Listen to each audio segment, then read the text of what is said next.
Energy conversion is how we make energy useful, and renewable energy is how we make it sustainable. Together, they form the foundation of a cleaner and smarter energy future. The conversion of energy is based on the conservation of energy, which is also known as the first law of thermodynamics. This law states that energy cannot be created or destroyed.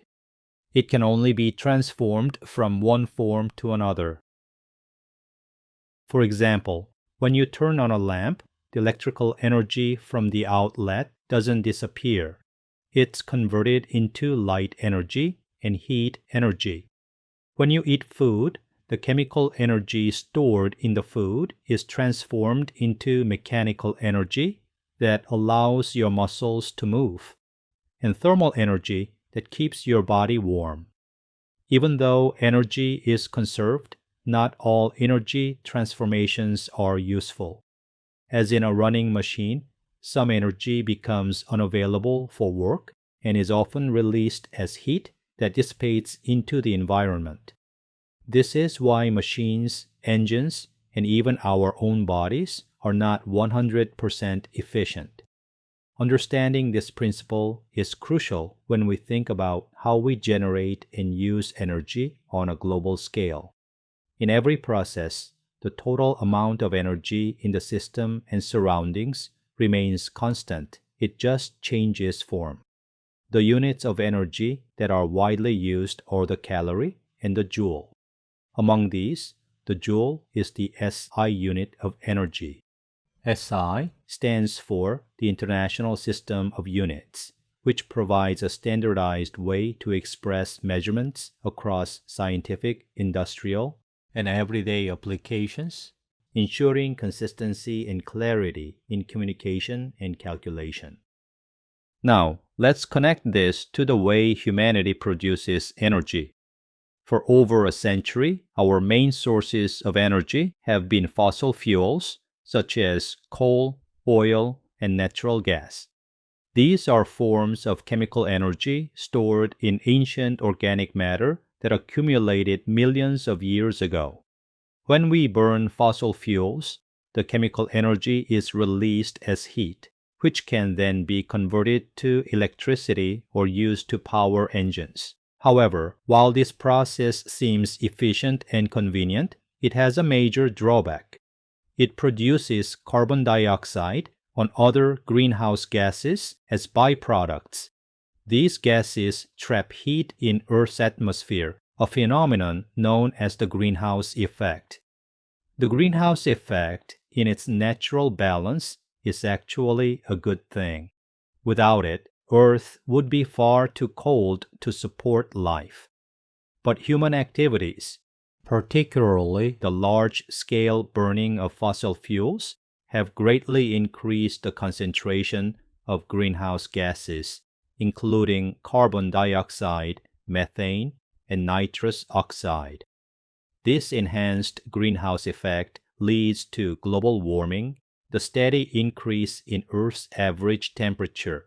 The impacts of this warming are profound, including melting glaciers and rising sea levels, more intense and frequent heat waves, shifts in weather patterns, and more extreme storms, disruption of ecosystems and agriculture, and serious threats to biodiversity and human health. These consequences remind us that energy use is not just a technical or economic issue, it's an environmental and ethical one as well. So, how can we meet our energy needs while protecting our planet? This is where renewable energy comes in. Renewable energy sources such as solar, wind, hydroelectric, and geothermal harness energy flows that are naturally replenished by Earth's systems. For example, solar energy converts sunlight directly into electricity using photovoltaic cells. Hydroelectric power uses the gravitational energy of flowing water. Wind turbines capture the kinetic energy of moving air. Geothermal energy draws heat from deep within the earth. The beauty of these sources is that they do not deplete over time and produce little to no greenhouse gas emissions during operation.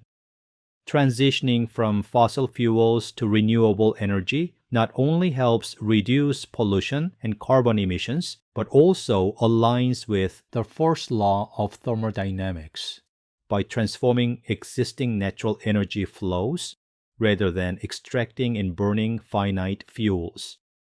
To summarize, the first law of thermodynamics tells us that energy can only change form but never disappear.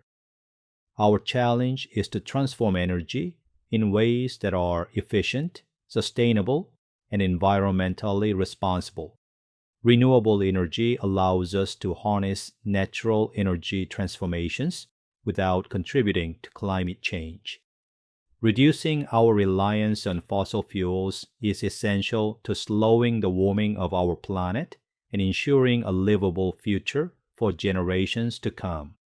So, when you think about turning on a light, charging your phone, or driving a car, remember that every bit of energy you use has a story, a transformation, and a consequence. Understanding that connection is the first step toward being a responsible global citizen in an energy-driven world.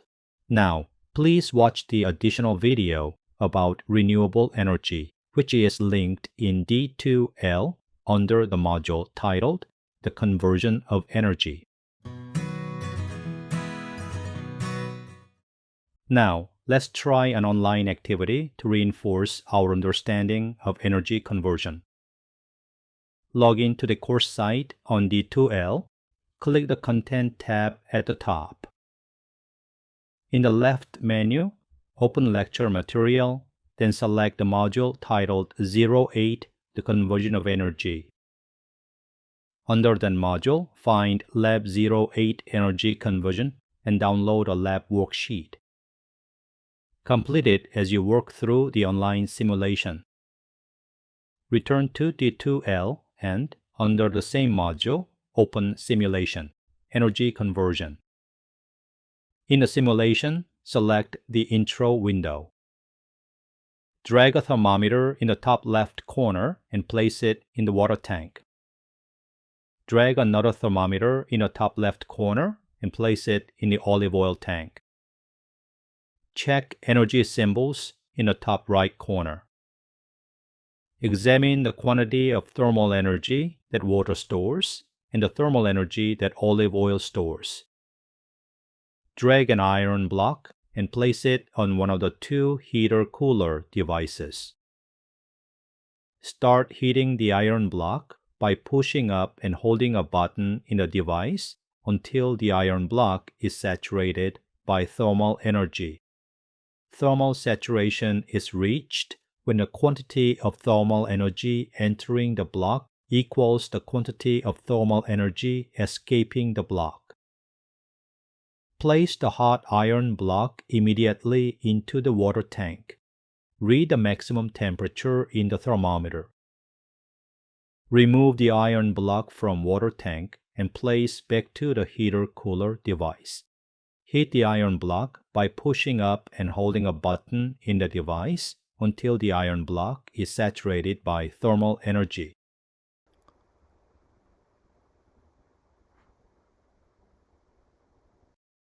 Select Systems at the bottom. Check Energy symbols in the top right corner. Locate the bar below the bicycle and move it to the right. If Feed Me button appears, click the button and feed a person. You will see that energy is converted into different forms.